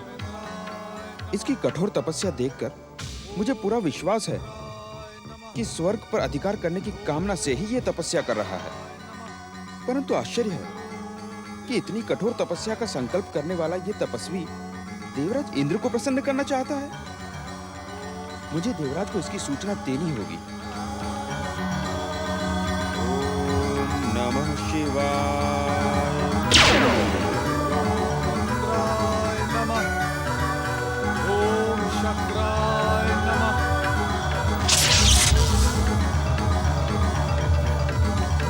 ओम इंद्राय नमः। कौन है ये तपस्वी जो मेरी ही आराधना करके मुझसे मेरे इंद्रासन को छीन लेना चाहता है? देवराज, मुझे तो ये दैत्य गुरु शुक्राचार्य का कोई नया षड्यंत्र दिखाई देता है। दैत्य गुरु शुक्राचार्य, मैं उनके इस षड्यंत्र को नष्ट भ्रष्ट कर डालूंगा। नहीं देवराज, इस षड्यंत्र को नष्ट भ्रष्ट करने की कोई आवश्यकता नहीं है। ये आप क्या कह रहे हैं अग्निदेव? देवराज, ये तपस्वी शक्र विद्या से आपकी तपस्या कर रहा है। यदि आप इसे वरदान देने नहीं जाएंगे तो इसकी तपस्या कभी सफल नहीं होगी और सदा की तरह दैत्य गुरु शुक्राचार्य हाथ मलते रह जाएंगे। क्या आप आराधना के कठोर विधि विधान से परिचित नहीं हैं? आराध्य अपने आराधक को केवल एक सीमा तक ही रोक सकता है। उसके बाद त्रिदेव और शुभ शक्तियां हस्तक्षेप करने के लिए स्वतंत्र हो जाती हैं। इसके आराध्य तो आप ही हैं देवराज, तो क्या इसकी पुकार पर प्रसन्न होकर आप स्वर्ग का वरदान दे देंगे? वरदान? कदापि नहीं वरुण देव, कदापि नहीं। हम उस निश्चित समय सीमा से पहले ही इस तपस्वी की तपस्या को खंडित कर देंगे। सीमा की प्रतीक्षा क्यों देवराज? आप हमें आज्ञा दें, हम अभी अपनी शक्तियों से इसकी तपस्या में बाधा उत्पन्न कर देते हैं। स्वर्ग की सुरक्षा के लिए किसी भी आज्ञा की आवश्यकता नहीं है देवगण। अग्निदेव, वरुण देव, आप दोनों हमारे साथ आकर इस तपस्वी की तपस्या को खंडित करें। ओम नमः शिवाय। नारायण नारायण। धन्य है आप देवता, धन्य है आपका पुरुषार्थ और धन्य है आपकी स्वामी भक्ति। और आप देवराज, आप भी धन्य हैं और आपका स्वामित्व भी धन्य है। आपका स्वामित्व जिसके अनुशासन में आपके साथी देवता पाप पुण्य धर्म अधर्म किसी का भी विचार नहीं करते। परंतु कुछ भी कहने की आवश्यकता नहीं है देवराज इंद्र। यह बात तो सारा संसार जान चुका है कि किसी भी तपस्वी की तपस्या देखकर आपके हृदय पर सांप लौटने लगते हैं। नारायण नारायण। देवऋषि, ये तपस्वी दैत्य गुरु शुक्राचार्य के कहने पर स्वर्ग की कामना से ब्रह्माग्नि प्रकट करके ऐसी कठोर तपस्या कर रहा है। नारायण नारायण। लाज आती है मुझे तुम्हें देवता कहते हुए। धिक्कार है तुम्हारे देवत्व पर। किस आधार पर आप यह अनुमान लगा रहे हैं कि यह तपस्वी स्वर्ग पाने के लिए तपस्या कर रहा है? बताएं। नारायण नारायण। प्रहार की योजना बनाने से पूर्व यदि आप यह जान लेते कि इसकी तपस्या का उद्देश्य क्या है तो पवनदेव आप ऐसी बात कदापि न करते। परंतु किसी किंतु परंतु की आवश्यकता नहीं है पवनदेव। आप तो इस तपस्वी को ठीक से पहचानते तक नहीं। क्षमा करें देवर्षि, कौन है ये तपस्वी? नारायण नारायण। देवराज इंद्र, आप इसे भलीभांति जानते हैं और पहचानते भी हैं। तनिक प्रयास तो करें। ओम इंद्राय नमः। ओम शक्राय नमः। ओम देवेंद्राय नमः। क्षमा करें देवर्षि, आश्चर्य है आप इसे पहचानने में असफल रहे। घोर आश्चर्य है देवराज इंद्र। यह आपके पुत्र के समान है। आप भले ही इसे ना पहचानते हो, परंतु आप इसकी माता देवी कुंती को तो नहीं भूले होंगे। ओम इंद्राय नमः। यह देवी कुंती का पुत्र वीर शिरोमणि गांडीवधारी अर्जुन है।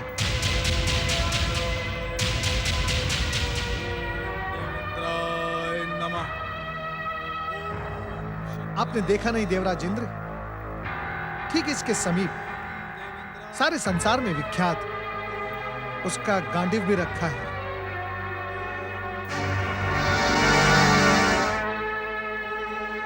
और ये भी सुन लें, अर्जुन स्वर्ग की कामना से नहीं, भगवान भोलेनाथ को प्रसन्न करने की भावना से शक्र विद्या द्वारा आपकी अग्र पूजा कर रहा है। यदि आप में लेश मात्र भी धर्म जीवित है तो जाएं देवराज इंद्र, अपने पुत्र के समान वीर शिरोमणि अर्जुन का मार्गदर्शन करें। ओम नमः शिवाय।